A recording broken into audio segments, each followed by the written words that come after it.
সম্মানিত দর্শক, আসসালামু আলাইকুম। আশা করছি সকলে ভালো আছেন এবং আপনাদের দয়া আমরাও ভালো আছি। তো বন্ধুরা, যারা ফেসবুক ইউজার রয়েছেন তাদের জন্য একটি দুঃখের বিষয় হচ্ছে আপনাদের যত ফেসবুক অ্যাকাউন্ট রয়েছে সব অ্যাকাউন্টগুলো কিন্তু বন্ধ রয়েছে। আপনি যারা ট্রাই করে দেখেছেন তারা হয়তো বা জানেন, বা যারা দেখেননি তারা ট্রাই করে দেখতে পারেন যে আপনার ফেসবুক অ্যাকাউন্টটি এখন কিন্তু বন্ধ রয়েছে।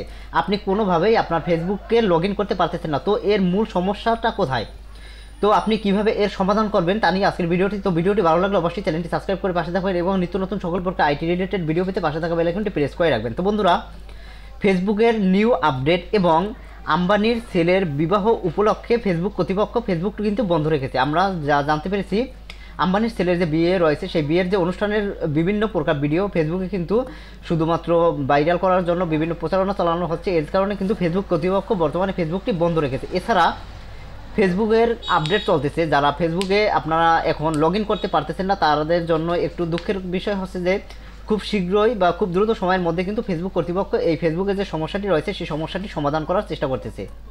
তো কেউ কোনো চিন্তার কোনো কারণ নেই, আপনারা কিন্তু অবশ্যই ধৈর্য ধরে অপেক্ষা করুন, আপনার ফেসবুক অ্যাকাউন্টটি অবশ্যই কিন্তু ঠিক হয়ে যাবে কিছুক্ষণের মধ্যে। তো বন্ধুরা, যারা ফেসবুক ইউজার করতেছেন তারা কিন্তু এই মুহূর্তে কোনোভাবে ফেসবুকটি লগ ইন করতে পারবেন না। তাই আপনারা এখন লগ ইন না করে, অনেকে আবার ভুলে লগ ইন হচ্ছে না এই ভেবে তারা বিভিন্নভাবে পাসওয়ার্ড রিসেট করতেছে বা ফরগেট পাসওয়ার্ড লেখাটি আসতেছে, অনেকে ফরগেট পাসওয়ার্ড দিচ্ছে। তো আপনি ভুলেও এই কাজটি করবেন না। যদি আপনি ফরগেট পাসওয়ার্ড দেন তাহলে কিন্তু আপনার পাসওয়ার্ডটি ডিলিট হয়ে যেতে পারে এবং আপনার যদি ফেসবুকে কোনো পেজ থাকে বা কোনো সমস্যা থাকে সেটি কিন্তু আপনি আর সমাধান করতে পারবেন না। তো বন্ধুরা, ভিডিওটি যদি ভালো লাগে অবশ্যই চ্যানেলটি সাবস্ক্রাইব করে পাশে থাকবেন। তো সকলে ভালো থাকবেন, সুস্থ থাকবেন এই কামনা নিয়ে আজকে ভিডিও এখানে শেষ করছি। আল্লাহ হাফেজ।